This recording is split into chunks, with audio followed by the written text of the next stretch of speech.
Welcome. It's indisputable. I'm your host, Rashad Ritchie. Good to be with you. We have a lot on the agenda today, breaking down news of the day, none other than the conscious Lee on YouTube, contributor on The Breakdown. Always fascinating to have him on the program.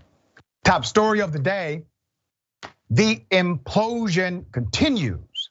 McCarthy has now lost, what, 11, 12 elections in a row.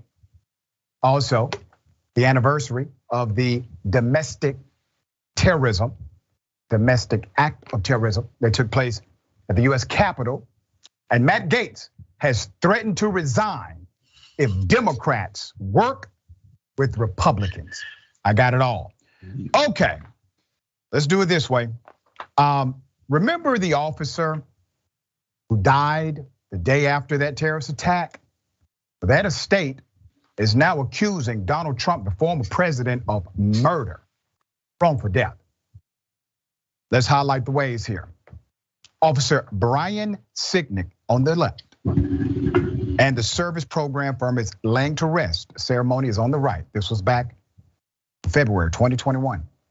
The estate of a US Capitol police officer died a day after the January 6, 2021 terrorist attack, has now sued former President Donald Trump for wrongful death on Thursday, claiming that he incited his supporters to commit violence that day. The lawsuit was filed in the US District Court in Washington against Trump on behalf of the estate of the officer. Died at age 42 from a series of strokes, okay? Now I want to say this, I need to submit this for the record. The right will say, no, this had nothing to do with the riot on the Capitol grounds. Let me ask you this. Do you think they would say the same if, I don't know, members of Black Lives Matter stormed the Capitol that created a cause and effect reality that led to an officer dying? Of course not. They only reserve that when the narrative fits their ultimate goal, which is division and power. That's what they like to do. There's more. A medical examiner said that the officer had not suffered any injuries during the attack on the US Capitol, where lawmakers were certifying results of the presidential election, ruling that his death was due to natural causes, but also said the violent events of January 6th likely, and I quote, played a role in his condition. His condition obviously played a role in his demise, in his death. There's more. Defendant Trump intentionally riled up the crowd and directed and encouraged a mob to attack the US Capitol and attack those who opposed them, according to the estate and the court papers. Why is this possible? Why is Trump allowed to be sued for actions he did while president of the United States?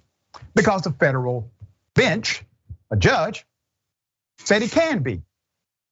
The judge classified what Trump did as non-presidential, meaning it did not connect to the office of the presidency. He was completely out of immunity boundaries for the presidency. So it allowed for Trump to be sued in this manner. Okay, let's go to Matt Gaetz. Here it is. Are you going to be okay, Congressman? Will you be okay then if there's ultimately a deal struck with moderate Democrats that give Democrats kind of co-control of the committees? You're fine with that?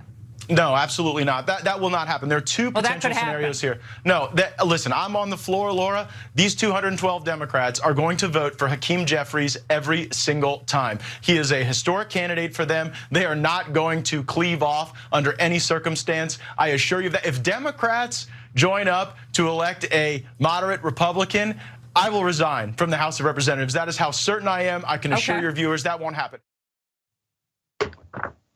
Yep. Now it looks more appealing than ever to have Democrats and Republicans work together. This could actually end the political career of Matt Gaetz. But he's lying, even if it does happen. Even if they do coordinate efforts, Matt Gaetz isn't going anywhere soon, except hopefully to the pokey after he's indicted for trafficking an underage child. All right, so what's happening right now under the Capitol Authority? Well, it's constitutionally undefined almost. We have not had this kind of scenario where there's a lack of House leadership. You have 11 to 12 votes, still no actual leader selected. It has been well over 100 years. There's a budget that must be passed. It's called a rules packet. It must be passed by the 13th. If not, staffers don't get paid. Reimbursements of educational expenses do not get paid. A lot of good people get hurt if they don't figure this out. Matt Gaetz is the one who looks to be the most powerful United States congressman in the GOP. All right, my dear brother, thoughts here. Matt Gaetz is the personified white entitlement that a lot of middle class, you feel me, white men are cultivated in.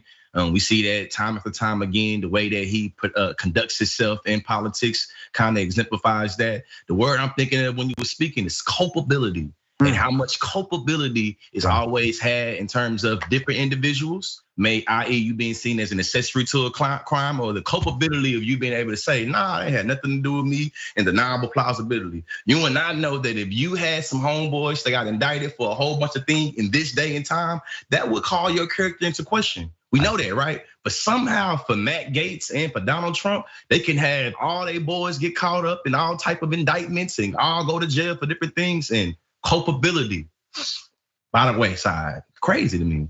Very well said, and I completely concur.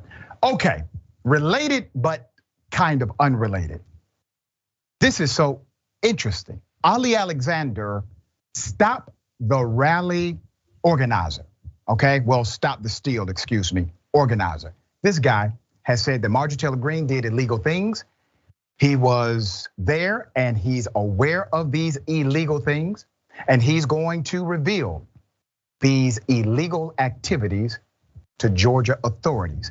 Let me first start with this clip. Here it is. How dare you? You disrespect the Western tradition. You disrespect America. You know nothing about the founding. Go home. Go home. Ho, go home. In the coming days, I'm going to reveal that Marjorie Taylor Greene, in my summation and the summation of lawyers, committed a crime. That crime is going to be handed to the state of Georgia. And the state of Georgia will decide whether they adjudicate that crime or not. The House Ethics Committee and House Rules must expel Marjorie Taylor Greene when this evidence comes to light. Ho, go home. I am done with you. You are lukewarm. I am spitting you out of my mouth. You played me and no more. Everyone will know about your drunken nights because the consultants who have drunk with you will have to choose whether they fear me or whether they fear you. And they fear me, Marge. They fear me a lot more than they fear you. You don't know this saying because you're too new. When you were on the cue boards and masturbating to transvestites in Seattle, I was fighting and bleeding for this country, Marge. I came here before you. I will be here after you. Ho, go home. This is all a sad reality of the implosion of the extreme element known as conservative politics. It's happening. Now, this is, a natural conclusion for individuals who really have no values, no morality. Marjorie Taylor Greene has not responded, at least according to the last check the last time I checked. But this is going to be interesting. So Ali Alexander, far right guy, okay? Very far right guy.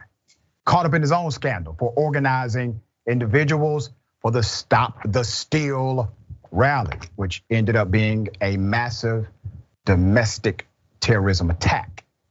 He says he did no wrongdoing. There is more audio. Here it is.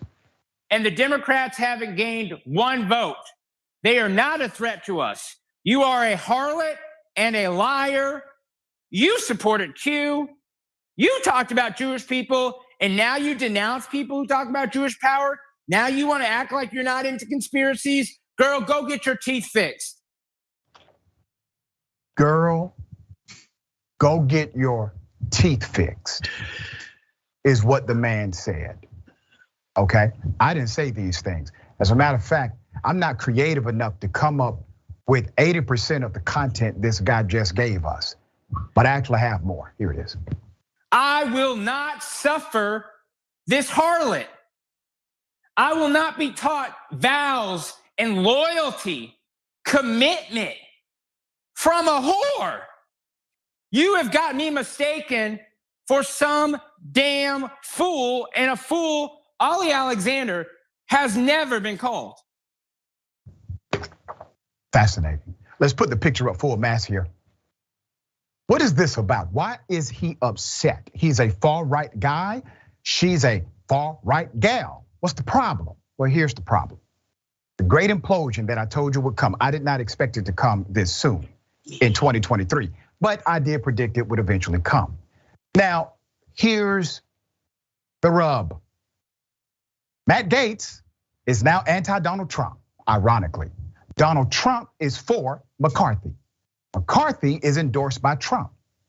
Trump is calling members of the Freedom Caucus, as they call it, to support McCarthy.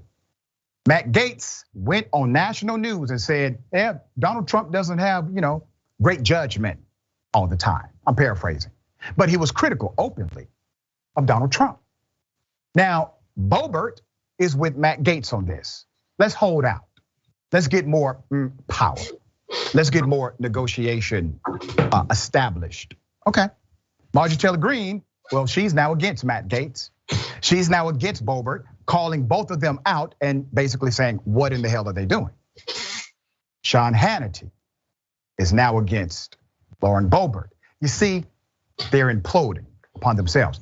So basically, individuals like Ali Alexander, they're saying Marjorie Taylor Greene has sold them out because she has decided to side with McCarthy and by extension with Trump. So here's my question to everyone who is now anti-McCarthy. Does that also mean you all are anti-Trump? The fascinating reality is this. The individuals who are anti-McCarthy were 100% pro-Trump until now. All right, dear brother, thoughts here. Better get you some Red Bull, man. I seen a nice commercial about, tribe mentality or about, collective mentality with some birds. And one bird flew in and told the other birds on the branch that y'all should not think like everyone else and get you some Red Bull, and it worked for them. You know what I mean? So we'll see how, having hive minds or having an individual critical thinking, how it worked for them. To me, it's very interesting to see this disorganization and disarray, because that usually is projected onto the black community and onto black organizing like Black Lives Matter. So to see this disarray right now is kind of fascinating, and I'm gonna grab my popcorn like the rest of y'all. Let me put up the graphic of one of his quotes, because to me this is the most important one. He said, in the coming days, I'm going to reveal that Marjorie Taylor Greene, in my summation and the summation of lawyers, committed a crime. That crime is going to be handed to the state of Georgia, and the state of Georgia will decide whether they adjudicate that crime or not. Now, here's the thing. I don't know Ali Alexander, don't really want to, but I will say this. Mr. Alexander, if you have such information, you don't have to wait to give it to the state of Georgia. You can give it to me. You can give it to us right here at Indisputable. I promise you, if it is what you have suggested, it will get to the right authorities, all right? Just an opportunity for you. Okay, we have an indisputable exclusive. No other news agency has this. Let's put up the video while I give you the background as to what happened. Let's put it up full mass. What you're about to see is a is an assault on a black male by cops at a bus stop. A 34-year-old Army veteran waited to use the restroom at the Indigo bus station in Indianapolis. An attendant would not permit him to enter until she replaced the toilet paper. The security officer next to her told the man to calm down and wait, which escalated into an argument. Officers from 3 departments, including an undercover sheriff's deputy, attempted to subdue this Army veteran. The man says he was tased during this struggle. After he was tased and he complied with their commands, an officer put his boot near the veteran's neck. All right, there's more video. Here it is. The police did not stop. Back in their office, 2 officers lifted his arms while a 3rd pulled down on his neck. Booker says the officer was choking him.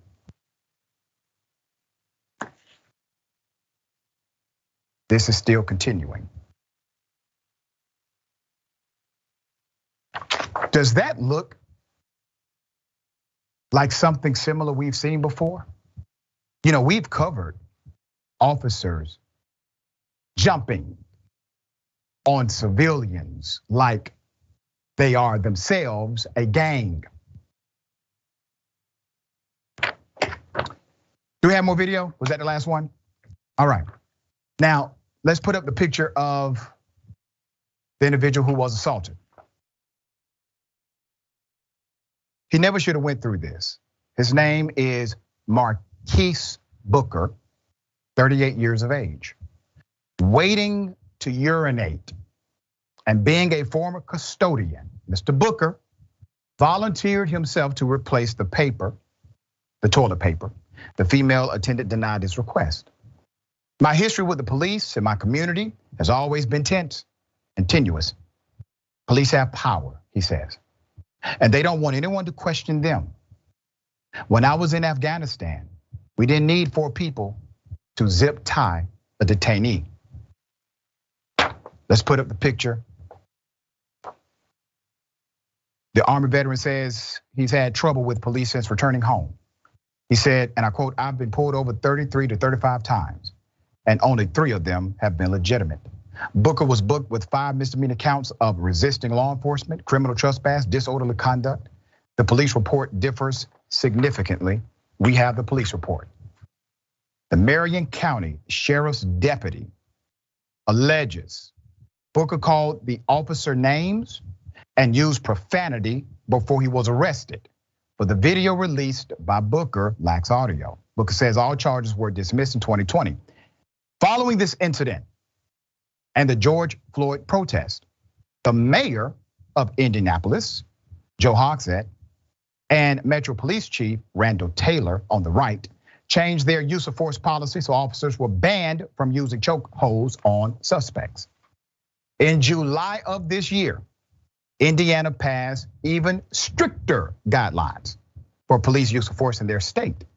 A representative of the Marion County Sheriff's Office told press their department's use of force policy was already strict. Here's the sheriff. His name is Kerry J. Forrestal, right? We have seen this time and time again where police officers obviously would prefer to engage in escalation rather than de-escalation.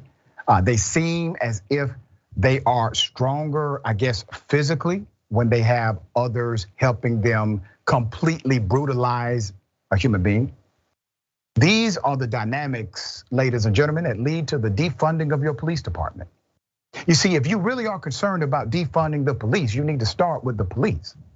Because out of all of the efforts of activists, those rallies and press conferences, the movement has not defunded the police to the degree that police have defunded themselves by way of civil action against others. The civil rights violations, these crimes against humanity, these murders of unarmed men and women. Well, Who do you think pays for that?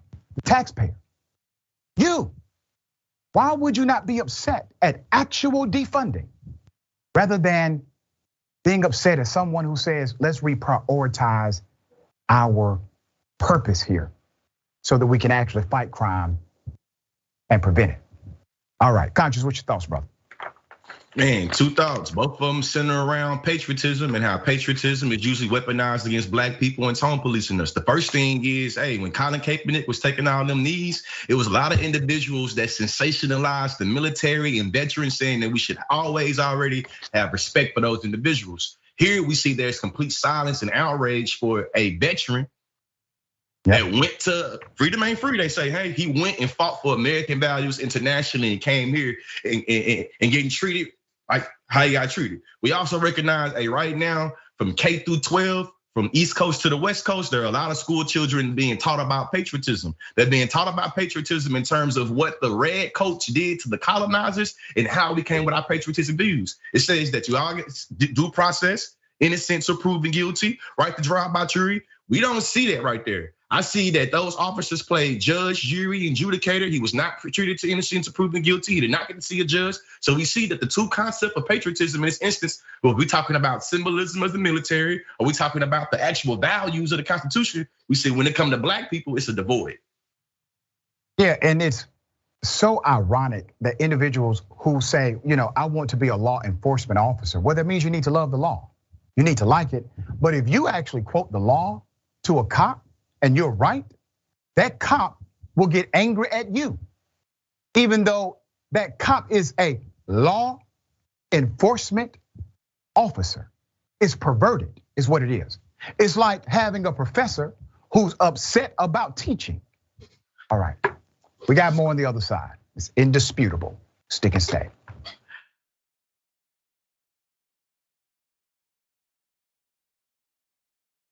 You know what the progressive movement needs? It needs a little energy, a little pizzazz, maybe a little caffeine. Oh, coffee. But what if it was Too Strong Coffee? Yes, new, toostrongcoffee.com/TYT. Look, this helps progressive causes. It's also organic and fair trade, so you've got peace of mind that it was done right, and it happens to taste great. So check it out right now at toostrongcoffee.com/TYT. That 300 million is a pretty good number, Well, that's the size of the US population. You know what our next target is? The size of the entire world. We just crossed 5 billion views on YouTube. I mean, imagine 10 years ago thinking one day. We looked at you like, are you nuts? Young Turks has just passed another milestone. 20 billion views. Damn.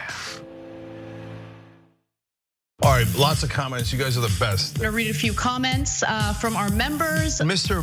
Methuselah says on YouTube, super chat, thanks for all the important work you do for TYT for the movement. Do you know who had the first super chat when I got back from vacation? You won't be surprised to find out. Billy B. Taylor. What do you know? Billy says, rejoice, for Dragon Daddy has returned. This question sent to us by Izzy Sanchez Jr. Is it me or is Meghan McCain talking as fast as Ben Shapiro? Is that the way the right tries to look smart and intellectual? Well, yes. Michael Nathan writes it on Twitter.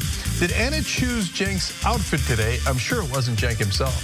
Man Bun Jenkins Skinny Jeans says, so now Anna has pointed out, okay, that's his handle. T. Joyce, 1971, saying Donald Trump is good at pulling out of things, NAFTA, the Iran deal, NATO. It's just too bad Fred Trump didn't.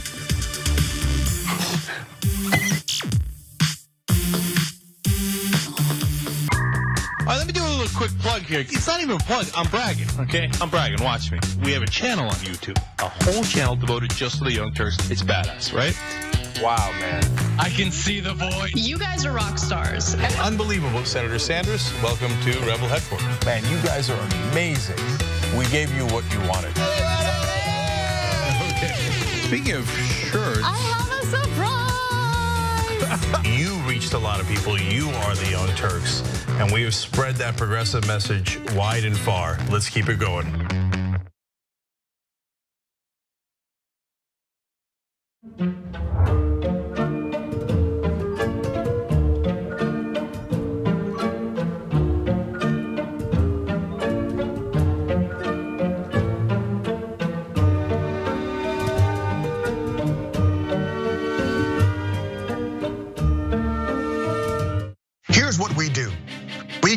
beyond the headline. We are willing to engage in transparent conversations with those who do not think like me. We also make sure that you know what's happening not only nationally, but in your local area. Make sure you tune in to Indisputable with Dr. Rashad Ritchie, Monday through Friday, 2:30 p.m. Eastern Time, 11:30 a.m. Pacific Time. Cool news, shopdyt.com now has books. There's a whole bunch of books there. You're gonna be shocked to find out that they're largely progressive. Of course! Ryan Grimm's book, We've Got People, is there. It's a fantastic story from Jesse Jackson to Bernie Sanders to AOC that explains the progressive movement probably better than any book I've ever read. Speaking of awesome books, my dad's got a book out called The Original Young Turk, where he goes from the poorest olive farmer you ever met in your life to living the American dream.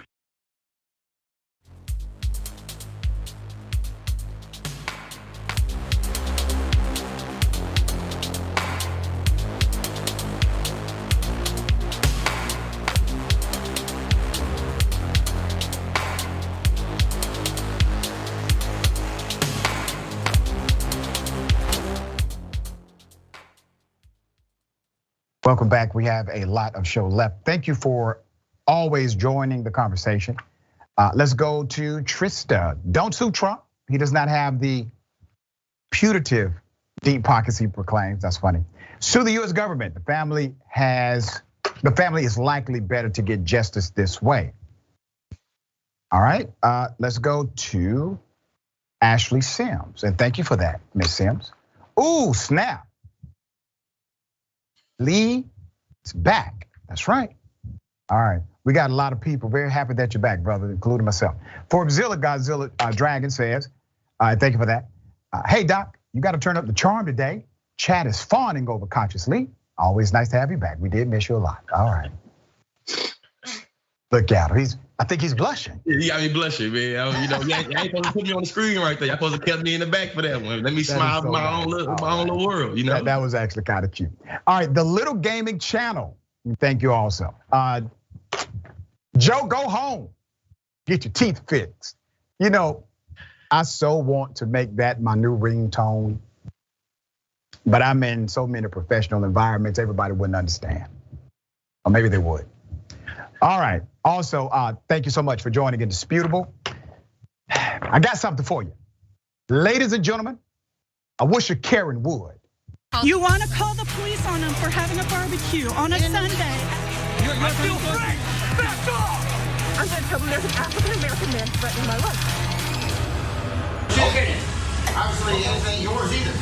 Obviously, I'm trying to help you get your money. So watch who you're talking to. I don't know what world y'all think y'all live in when y'all can talk to people like that. That's not how it works. It's respect. No, you weren't. Because I was sitting there watching you disrespect my navigator. Don't do that, man. Whoever they are. Because at the end of the day, we didn't disrespect you, so don't do that. I gave her a $2 tip too. $2? Oh my God. $2. I don't give a about the money. Bro, please give him his money. Get out of my store. Okay, the quicker you do that, the faster I'll shut up. Shut up. Get out of the store. Thank you. Give me my money. That's what you're about to do. Please shut up. Please, be quiet. Faster than that. Give me an order and you act like be quiet. Thank you. I can't. I'll never go. Let's put the picture up after he met the anti-Karen at the Wingstop. Let me say this. According to the narrative, this took place at a Wingstop in Jacksonville, Florida. Now, I happen to know Jacksonville is already full of anti-Karens. Wingstops are always full of anti-Karens. He went to the Wingstop, all in his Karenicity. The end screenshot there of him just sipping the drink after.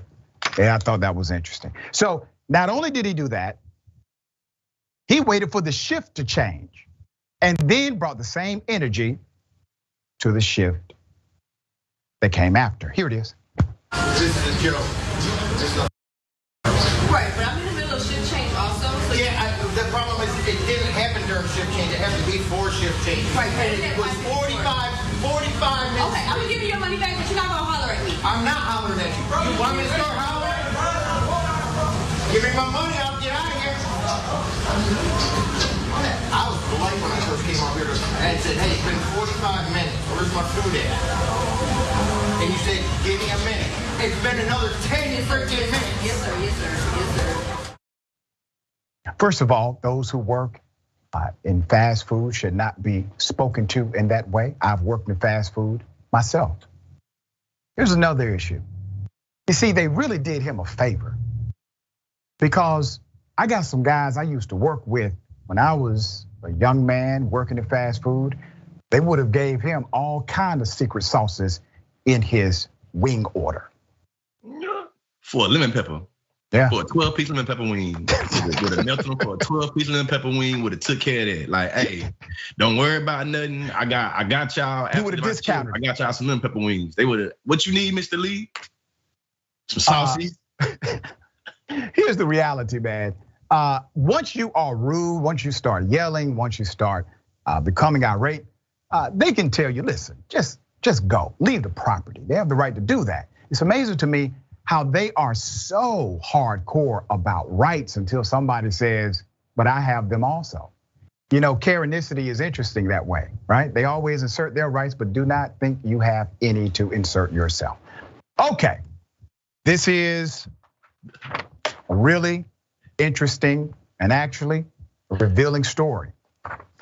The police threatened to kill a rapper for sitting in his car. Let me take you to the audio. Here it is. You can take off in this car, I'm gonna shoot you. I'm gonna make it super easy on you. You put this car in drive, you're getting one right to the chest. So I don't care what you got, I don't care on you, but guess what, bro? Now you gotta deal with it. But if you're gonna take one to the chest. So you're gonna shoot me right now? Absolutely. For what? Absolutely. If you don't listen, you're done. You understand? You gonna for sitting in the car? You gonna comply or no? Comply what? I'm sitting in the damn right there. You're in trouble. So you gonna shoot me? I'm sitting in the damn car, bro.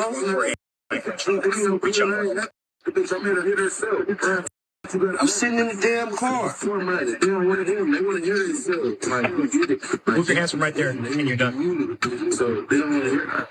Sorry, I'm under arrest or what, bro? You got guns on me like I'm a You are most definitely 1,050% detained. If you do anything other than what you're doing right now, then you're gonna have some major.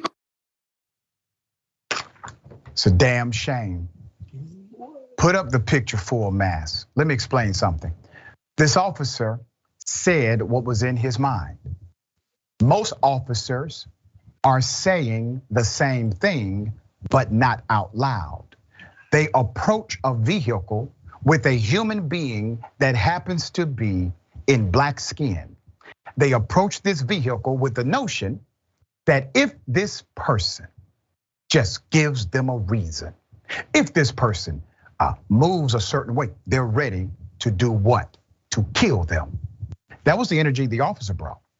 So 2 deputies, and this was in LA, 2 deputies approached rapper Feezy Lebron in Crenshaw earlier this week. I'm glad he posted the audio of this encounter because it is important to understand the mindset of individuals like this cop. You can't reform that. There's no sensitivity training for him. Nah. There's no suspension with or without pay. He can come back later. This individual is rotten to the core, just like the majority of police right now in most jurisdictions across this country, rotten to the damn core. So rotten, they can't even smell their own funk anymore. That's how rotten they are. They think they're right. They're not. So let's do this. Put up the picture of the cop. The 2 sheriff's deputies who have been identified as Jacob Ruiz and Justin Sabatine approached the rapper who had been sitting in a parking lot with the engine off. Now remember, this is a human being. This is a person, if they have a reason to engage them with respect. There are conflicting facts on where he was parked. One report said his friend's private lot, another said a strip mall lot. Per the account of the rapper, the officers were immediately apprehensive and assumed the artist was simply going to drive off without any indication that would ever happen. While the clip ends during what seemed to be the most heated part of the audio, things only escalated off camera when the two deputies in question searched through LeBron's vehicle. It was clear to him at this point that there must have been a motive behind the volatile incident, particularly since LeBron knew he had not done anything wrong. I have my license, I have my registration, I have my insurance, I have everything I need to have. I wasn't sitting there smoking marijuana. I didn't have any of that going on, he explained in a separate post on Instagram. Isn't this really sad that we have to prove we have a right to simply be? The man was just being, he was just there. Now he has to provide all of this context and documentation as to why he could be there without a problem. You don't have to do that, or at least you should not have to do that. You actually have a constitutional right of mobility, interstate travel, that's codified in the Constitution. You can go where you choose to go. You have the freedom of assembly, codified in the Constitution. These rights are given to you according to the doctrine of this nation. But as I say, culture eats policy alive every day. So while there's a written policy about the rights this man should have, there's a culture that's antithetical to that written policy, and you just saw it. There's more. I'm hearing his voice, he says. I'm hearing his voice. And it's like, he's got so much rage, almost like roid rage. So I just want to not escalate it. But at the same time, I do want to understand why this is happening. As you can see in the video though, he really couldn't give me an answer about the justification for the stop. The Los Angeles County Sheriff's Department has yet to respond to the incident. In the meantime, fans have been flooding Twitter, calling for the officers to be fired for discipline. We join his fans in that same sentiment. Conscious thoughts here.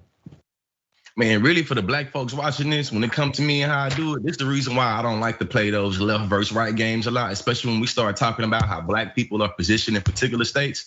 This man got his rights violated in the beautiful state, the blue state of California, a state that is ran by Democrats and ran by liberals, but we see something unique about black skin that regardless how much the left versus the right beef, when it comes to material reality, there are some things that you feel me can be agreed on. I feel like, the second thing is going back to that patriotism idea.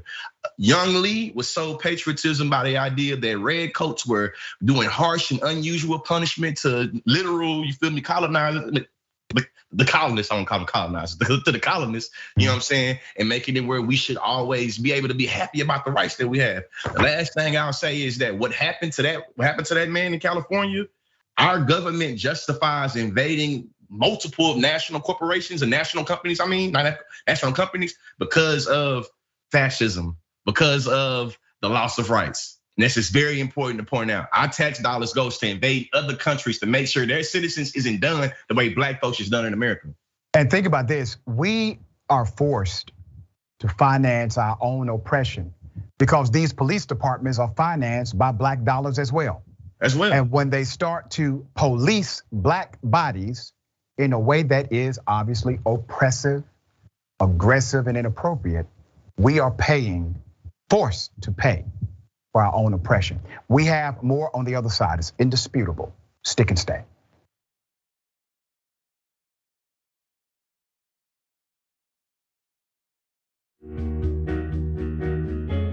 our audience has given us everything, so we couldn't be more connected. When we first started, people would start giving us directions and say, okay, the mics are too large, move them.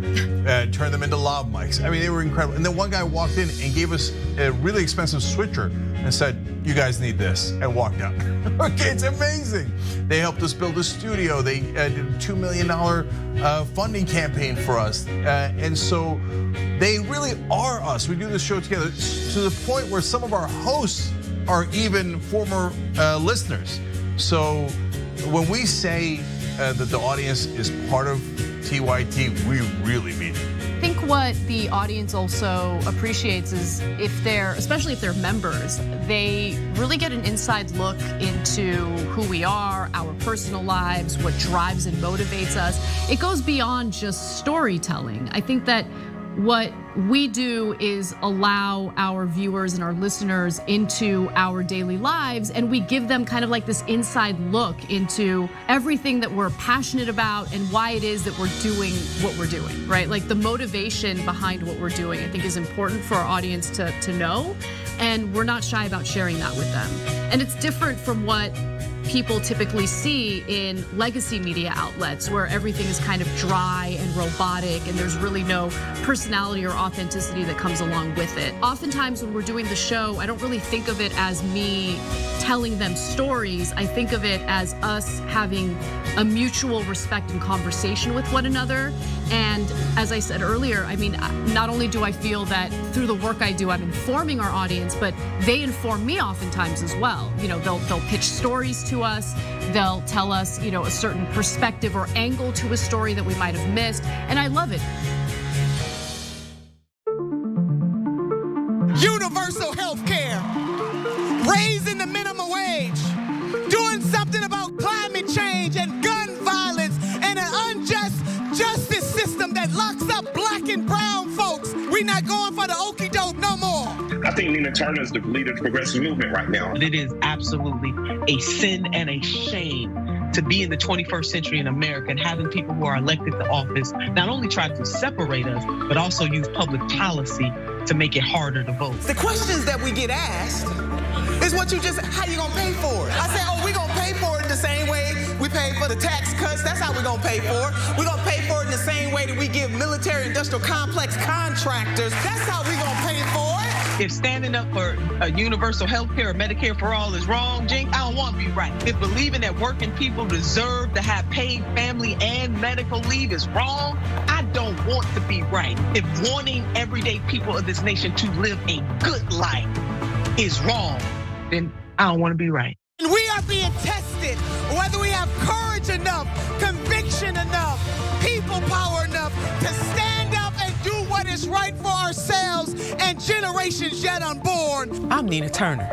and I am unbought and unbossed.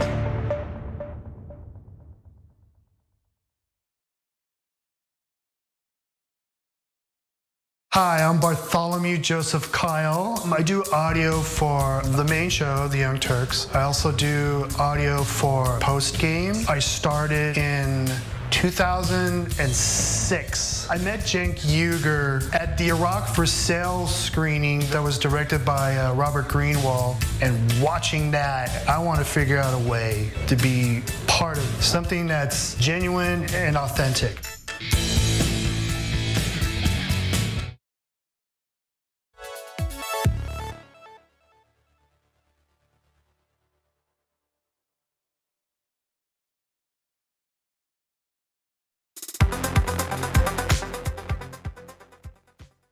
All right, welcome back. We have a lot of show left. Thank you for remaining with us. I got some comments I'm going to read. Kind of pressed for time, all right? Electric Miscellaneous says, I didn't realize Dr. Richard used to work in fast food. Anna was a barista. John worked in a restaurant. AOC was a bartender. The terrible conditions workers in the fast food and beverage industry have to put up with must be a catalyst to becoming a progressive.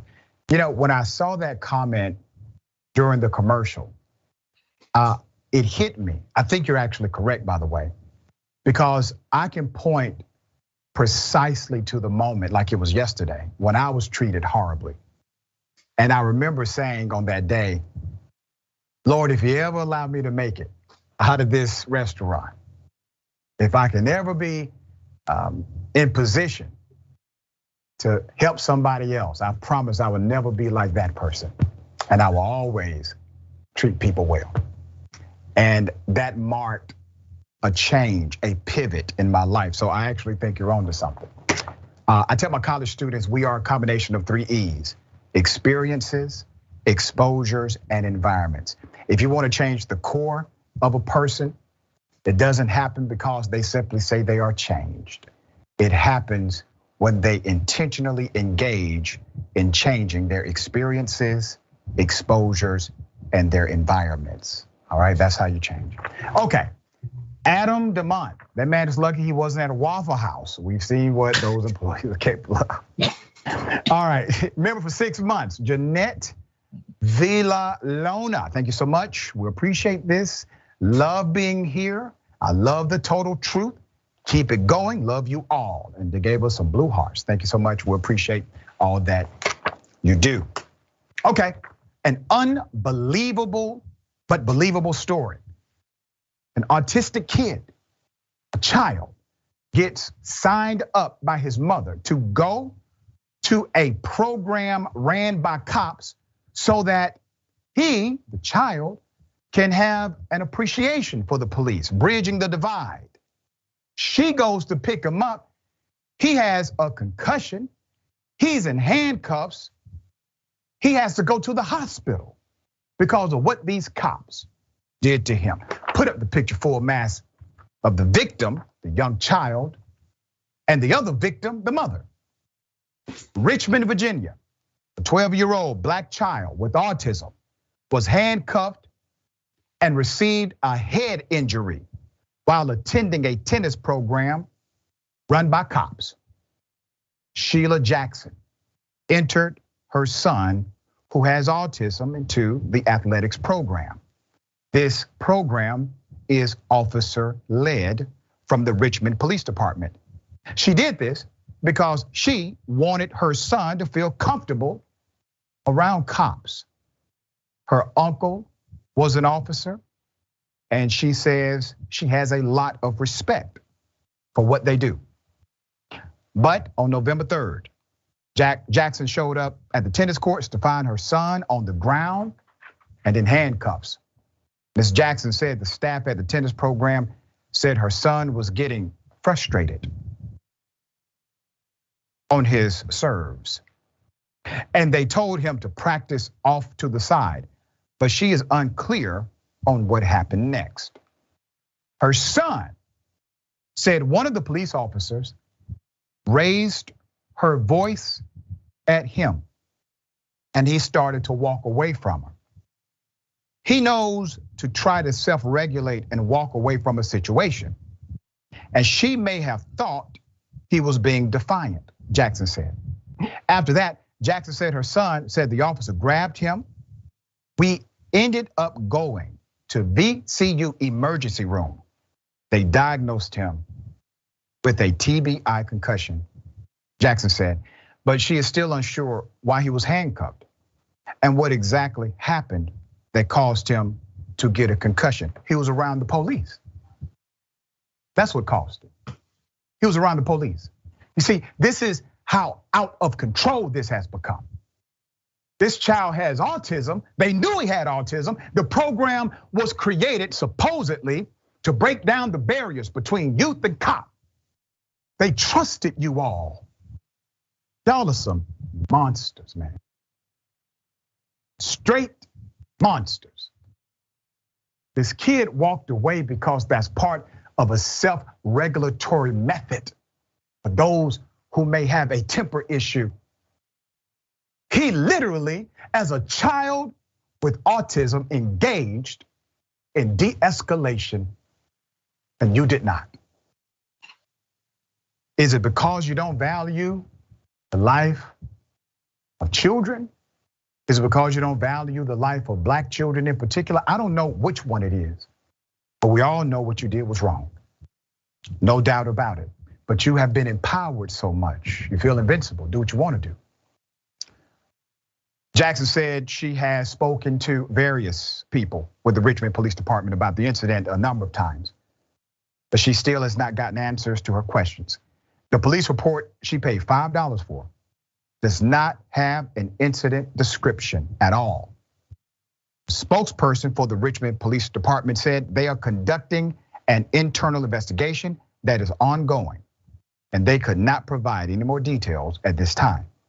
While Ms. Jackson waits for the outcome of this alleged investigation, she worries about her son's mental health.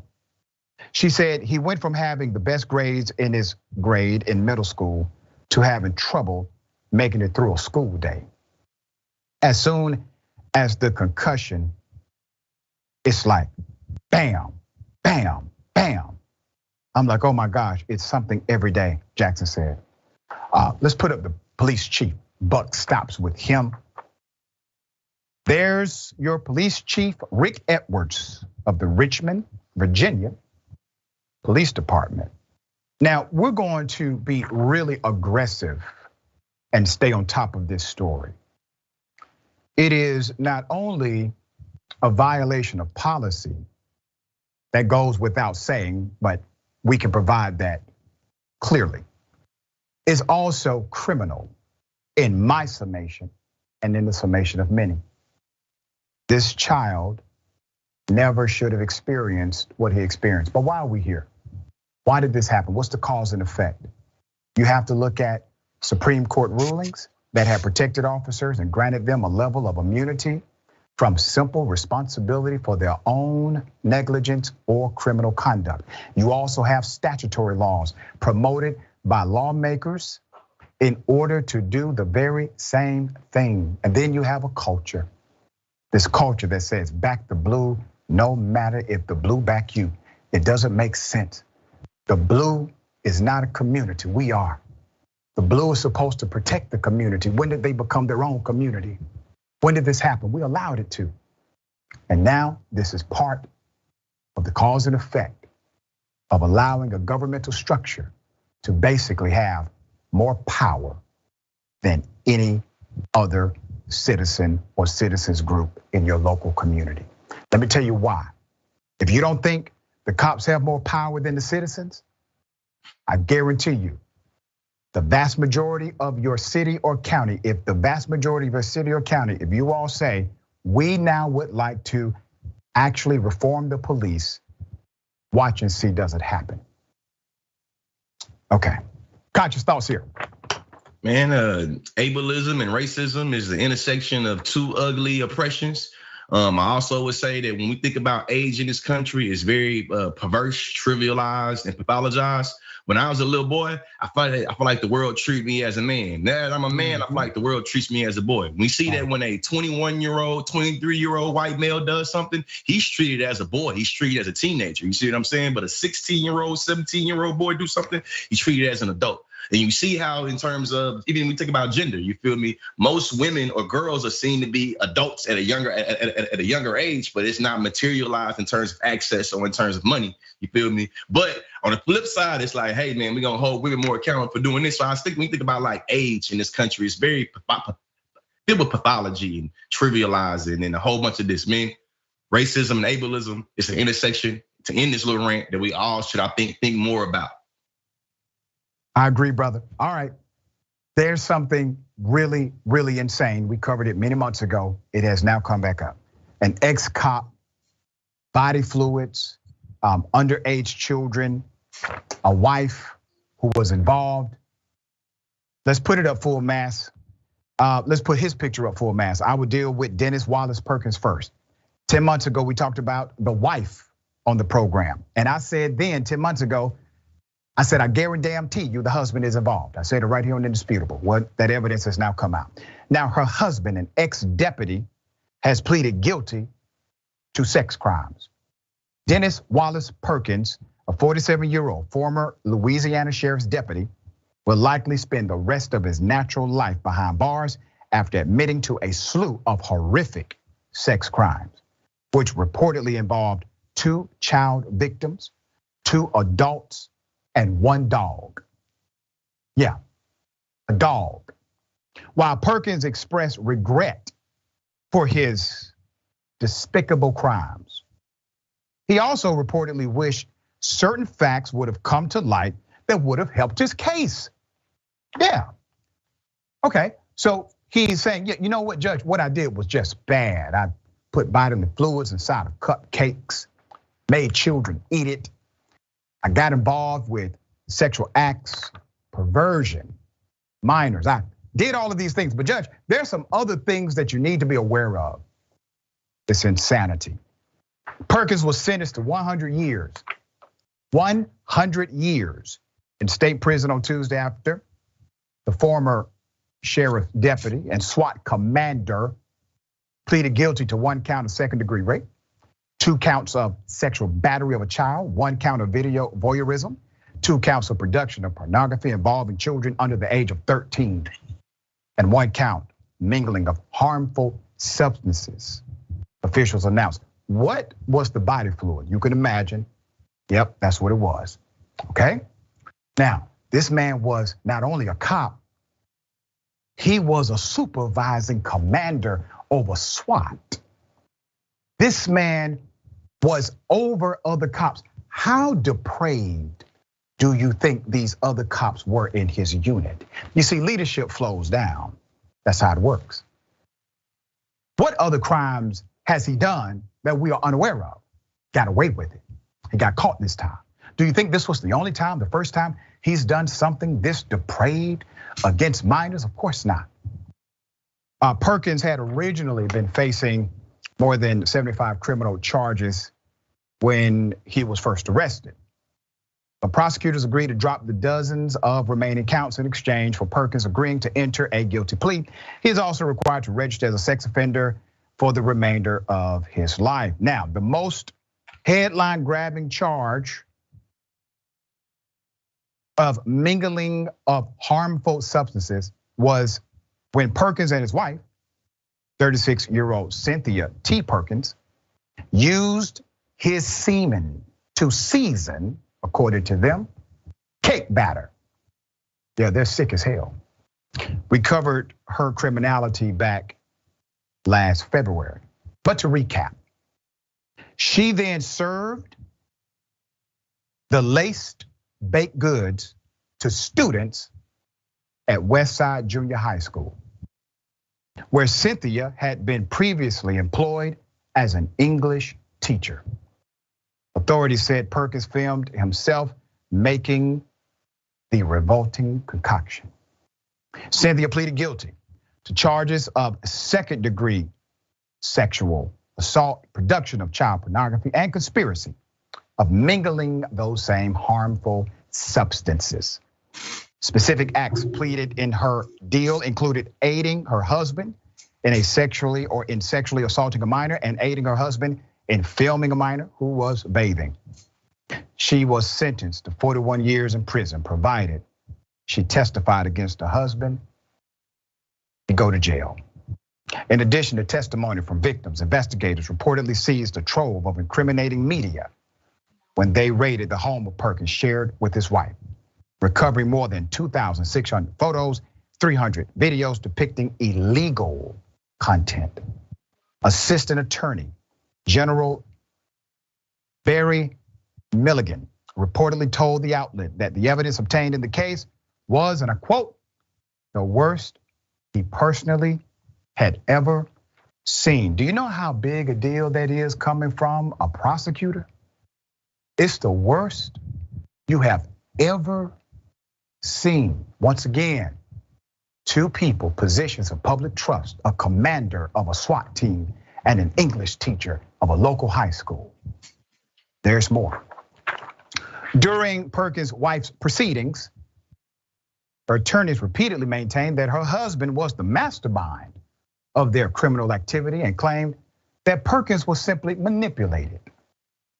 All right, that Miss Perkins was manipulated, that's it. In an email to Law and Crime, Perkins' attorney reiterated that his client agreed to be held accountable for her own criminal conduct. A third defendant in the case, put it up. Third defendant in the case, Melanie Curtin, in December 2021 was sentenced to life in prison after a jury found her guilty of sexual assault crimes and video voyeurism. Okay, here we go. Now remember, this is psychopathic, right? You and I would agree, everybody would agree. This is psychopathic, this is more than perverted. But they were in positions of public trust. Let me ask you this. What if they did an exhaustive psychological evaluation on the officer like Ithaca, New York currently does? That typically disqualifies 75% of would-be officers because the psych eval is so exhaustive, it picks up on things like this. You see, this actually works. Ithaca has a system that works. But why won't we adopt that system universally? Because it works. You see, cops don't want to actually reform. That's why many of us have to talk more than reform. We have to also talk replacement of these officers. You have to recruit a new stock. The stock you have, the vast majority of them, as I said before, rotten to the damn core. Lee, thoughts here?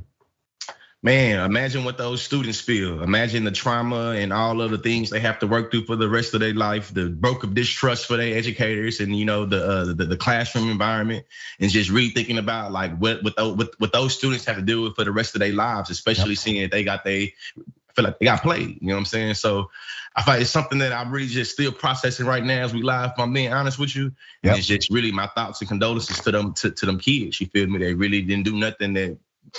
Shout out to them kids, man. Yeah, it's obviously horrific, but this is why, dear brother, we do what we do. We expose it. It's tough, it's hard. We carry these stories with us because we're human and we're okay embracing our humanity. But we expose it because while it may be hard for us to do these stories, it's harder for them to go through what they're going through. And so we expose the monsters and we set the record straight. We got more on the other side. It's indisputable, stick and stay.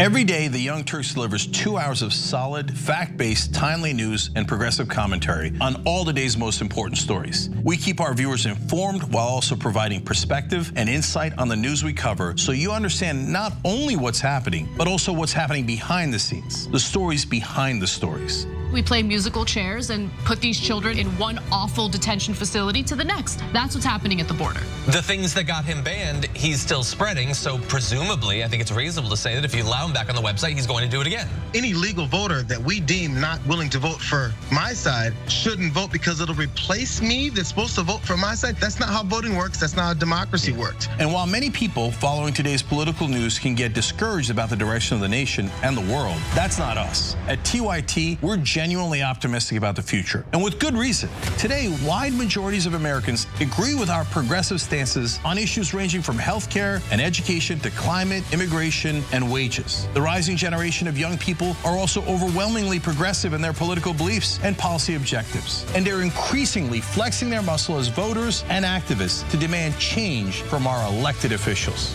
The traditional mainstream media is mostly AWOL. They, along with the government and many other cherished institutions, have been captured by corporate interests. Audiences sense that they're not getting the whole story or even the truth from once trusted outlets, whether broadcasting cable TV news networks or national newspapers and magazines. The antidote is the Young Turks. Unlike mainstream corporate outlets, we're not beholden to corporate advertisers, to defense contractors, to Wall Street, or to Big Pharma, and we don't carry water for the Republican or Democratic parties. So watch us Monday to Friday at 6 p.m. Eastern, 3 p.m. Pacific, and join the thousands of progressives around the globe who tune in every day for TYT's unmatched, award-winning content and see what it's like to experience a news organization that only answers to you.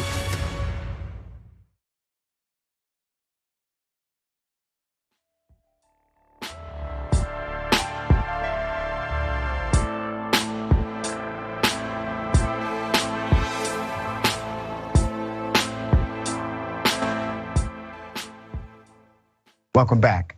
We have another indisputable exclusive.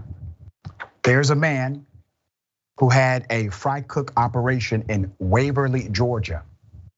He was called the N-word by the clerk at the store.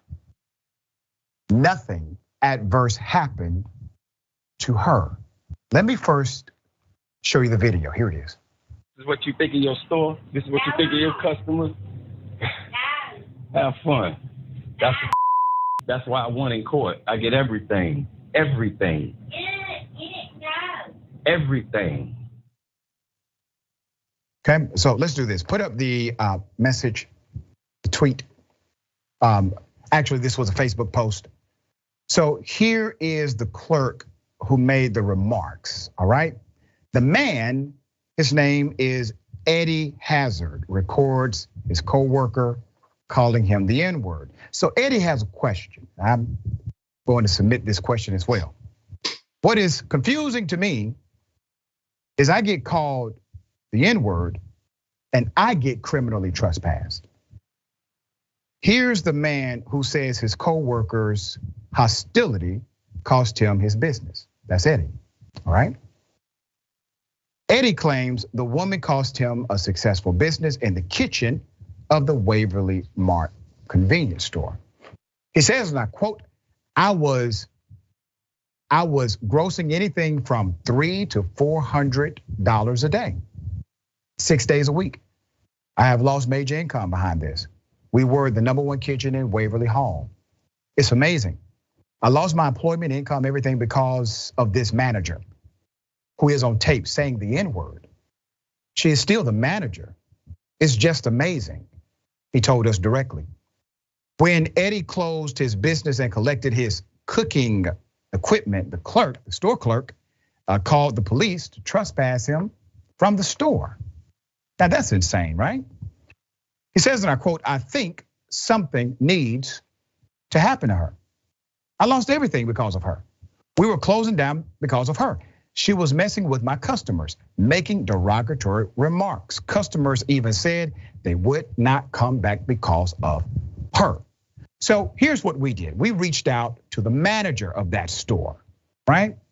The manager. And Chaudhry, the manager, admitted to us his clerk's racist language was wrong, but claimed Eddie had antagonized her and called her offensive names. The manager also claimed Eddie was taking equipment that belonged to the store. Now, obviously, he disputes that. Chaudhry said it would not be appropriate to fire the woman. Eddie Hazard denies all of what Chaudhry said. Eddie says a judge permitted him to return to the store to collect thousands of dollars in equipment he installed. He further says he did nothing to antagonize the clerk the way she did to him.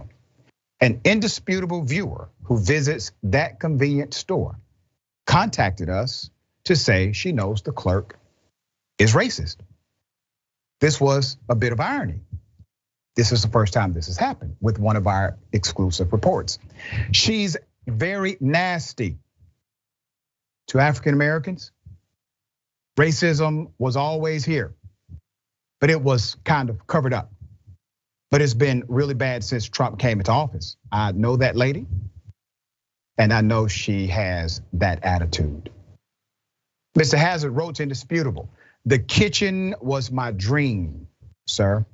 I put a lot into that place, he said. A lot of hours, a lot of sacrifice. And I lost it because of her. This is a picture with him and his mom. Okay, this is a very decent individual, hardworking man, created an avenue for himself that was extremely successful in his local community of Waverly, Georgia. Mr. Hazard is trying to raise money to retrieve court documents that show he was permitted to return to the premises to collect his things. We will post a link right here, all right? That's the GoFundMe site if you would like to help Mr. Eddie Hazard. All right, once again, you can call someone the N-word at the place of employment. That person calls the police on an individual that should not be arrested. But the manager says, yeah, she said the N-word, that was wrong, but we're not going to do anything, period. Conscious thoughts, brother. Hey man, consequences, repercussions for everybody. We know that freedom of speech does not mean freedom of consequence. We see that there is a lot of miseducation, misinformation around the N-word. And we see that when Black people try to exert their humanity, it's seen as being a crime or against company policy. There it is, well said. Brother, always a pleasure having you on the program. Tell people how they can follow you, check out your great work. Yeah, The Consciously on YouTube, theconsciously.com for all information on booking, workshops, facilitation, book on the way. Dear brother, always a pleasure, my friend. Can't wait till next time. Yes, yes. All right, we got more on the other side. The bullpen is next. Stick and stay.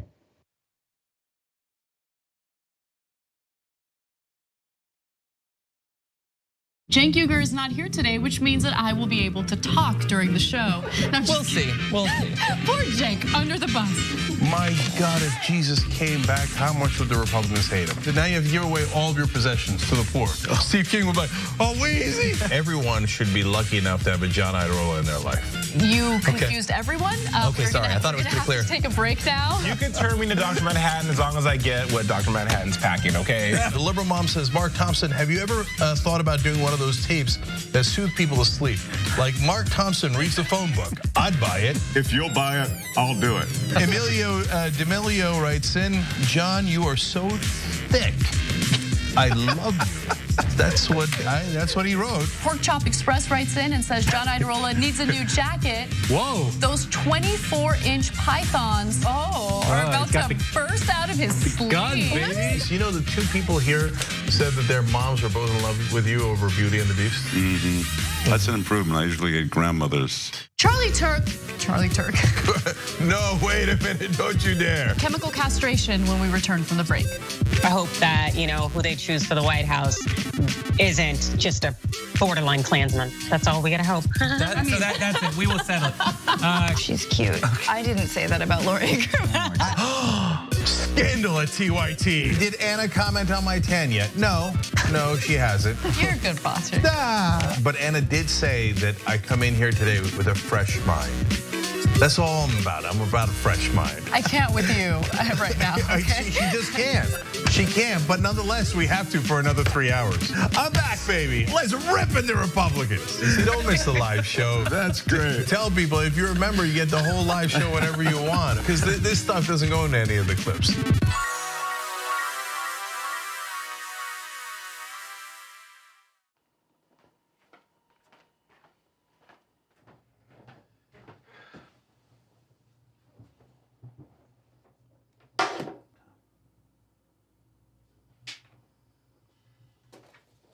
Welcome to the Damage Report. I'm John Iadarola. This is gonna be a big one. Meanwhile, in the Arctic, you know where this is going. You watch the Damage Report, the Arctic's on fire. Obviously, why would we be talking about the Arctic except to tell you that it's melting once again? The Republicans aren't that interested in it. I wonder why. Lift out of poverty up to 3.7 million people, including an estimated 1.3 million children. Hashtag save the children? Not if it costs money. I mean, come on. What's happening? I'm Dr. Rashad Richey, host of Indisputable with Dr. Rashad Richey. Here's the bottom line. I play no games about policy, period. Too many people's lives are at stake. So here's what I do. I challenge conservative ideology that hinders the growth of this country. I make sure we place our facts in proper context, and I have no problem debating anyone on a position that I have. Progressives have the ideas to change the world, but when you really look at it, progressives have always changed this world for the better. I want you to tune into my new show, Indisputable with Dr. Rashad Richey, right here on the TYT Network, 2:30 p.m. Eastern Time, 11:30 a.m. Pacific Time. I'll see you there. Everything that we've accomplished over the years is because of our members who've allowed us to remain independent of corporate interests and reach 20 million followers. Now is the time to bring as many people into the progressive movement as possible. We're inviting you to be the change and help bring a community-powered progressive change machine to life. Details are at tyt.com/change. If you're a member, thank you. We need you to remain so. If you're one of the thousands of viewers out there who's not a member yet, the time has come for you to join now. We need you more than ever. tyt.com/change.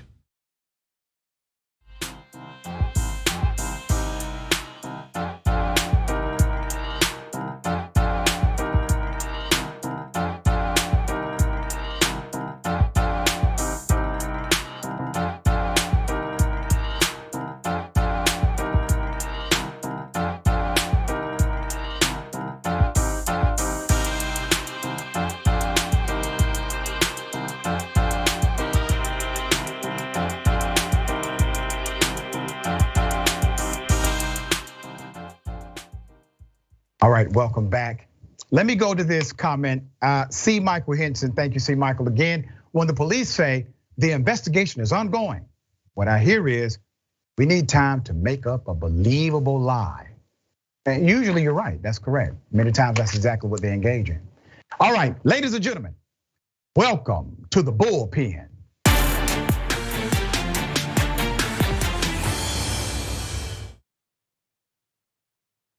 In the bullpen today, we have actually one of my interns, a remarkable producer, person, leader, and yes, even activist. We have Jessica Arteaga, who is going to share some information about college and how transfer credits are actually an engagement in a discriminatory practice. And as a college professor, I wholeheartedly agree with the sentiment she is about to express. Jess, good day, welcome to Indisputable. Thank you, Dr. Ritchie, for having me. This only solidifies that everything that I've been looking forward to is coming to light. And again, my name is Jessica Arteaga. I'm an intern for Indisputable. I graduated from Whittier College with a bachelor's in political science and minored in history and philosophy. I graduated with a 3.96 GPA and pretty much just was handed a piece of paper and said I couldn't get Latin honors was my big deal, and this opened my eyes to different things that transfer students face, like myself. And so, as an activist, a little bit of background about me. My mother's side, I'm Chiricahua Apache. I'm part of the Chiricahua Apache Nation, so Dagote to all my scattered Apaches out there. So yeah, that's what we're considered, scattered Apaches. Our families ran to the mountains to be free. And so here I am. I'm that voice. I'm the person, that's gonna rattle things up a little.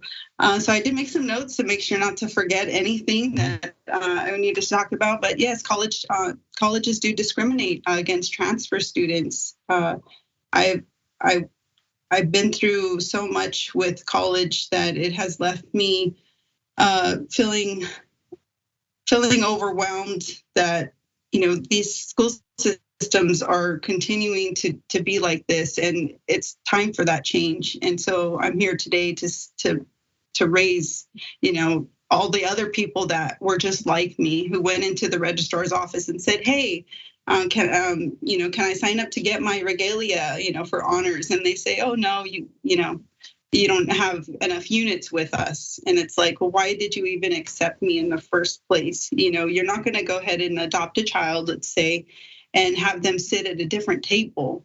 I protested my graduation because of the egregious policy, and to let them know that they hurt me. And it's just, I think that all this needs attention. It needs to be broken down. It's horrible what's happening. It's all policies put in place, and I owe a great deal of thanks to Isabel Wilkerson. She is the author of Caste, the discontents of the origins of our discontents. And so I learned about her in my history class, and with that, I learned about the structures put in place to keep people like transfers at a lower level, not receiving scholarship or success. There's so many loops and hoops that us transfer students have to go through, and there's not enough guidance. Whittier welcomed me, and they said, hey, we'll take all your classes. And people are aware that some UCs won't take certain classes, but we'll take all of them. We'll take your money too, but we will not let you have these honors. And I think it's time that Whittier, which is an amazing school, has amazing students and professors, tear down these walls that are suppressing students like myself. And there's so much more background to it. 80% that go into community colleges say they want to get a bachelor's. 30% end up going to a 4-year college. and only half of those actually attain their bachelor's degree.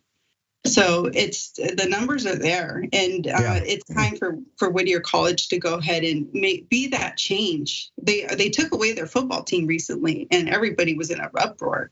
And I believe that they have this opportunity to be that great school.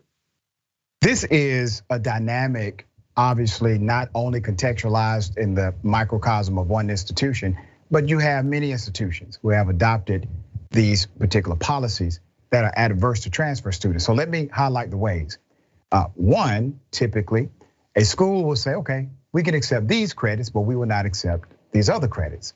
Or two, they will accept all of the credits except for a certain number because they want you to pay money for that institution. So they say, okay, normally we would have accepted these credits, but we're not going to get enough money from you to attend this institution. So by policy, we will only accept this many. And then part of what you're highlighting, they will accept credits. You have an extremely high GPA. I mean, you graduated 3.96. I think you only made 2 A minuses in your life. So they accept your credits. You go do the work they tell you to do. You perform, engage, you get the grades, you compete at a superior level. Then they say, okay, but you don't get honors at this school. You're a transfer student. You don't have enough units here. The problem with all of that is that it's a caste system. It tries to limit or even sometimes eliminate who can take advantage of these, let's say, benefits of high academic achievement from particular institutions. Well, that's a problem for me. You are the engine, students are the engine of any institution. Transfer students, many times will transfer students because they decided to go a route that was more economically feasible. So what does that do? That sets up a scenario to where now you are discriminating against mostly poor students or those who have been economically challenged and do not have the, let's say, economic prowess of others. So now this is a caste system. You have a financial dynamic connected, and you have really, honestly, a business issue of why students do not have more say so over how these things operate in a company. Yes, colleges are companies, in a company that they fund. What happens next? This is an advocacy, obviously, you're bringing awareness to it, but what do you think should happen next in 2023? I think Whittier should go, I think they need to really look at their policies. Look at the administration, like I said, there's the registrar office that these students have to go to all the time. And they see these problems, but it's the higher ups, the hierarchy that is in charge when it's really the, let's say, like if it was a doctor-nurse comparison, the nurses are constantly with these patients, so you got to have these administrators that are closely, connected to these students and say, hey, these kids keep coming at me saying they want their, where's my honors, and they're not getting it. They need to look at the policies, because obviously they're, they put these policies in place so that it could be at a snail pace. I think Whittier College has the chance to make this move and remove honors. I think that there's so many people out there that are so talented, but maybe not academically, but in other ways, and it just does not give a fair chance to other people, especially knowing the caste system, right? I mean, we need to break the system down to its bare bones, like Isabel says. Yeah. And I encourage everybody to read that, and you'll understand why these policies are put in place to suppress students like myself. Go ahead. I just quickly, we have 1 minute left, and I want to get this question on record. Are there professors, administrators at your former institution who support you? Yes, definitely. Professor Gelberg, I got Professor Hanlon, they all listen to me, and they, I believe that change is coming, but I think that, once they do make that change, I'm pretty sure you'll give an update on that and say, hey, look at this school. This school is making a difference, and it's gonna transcend.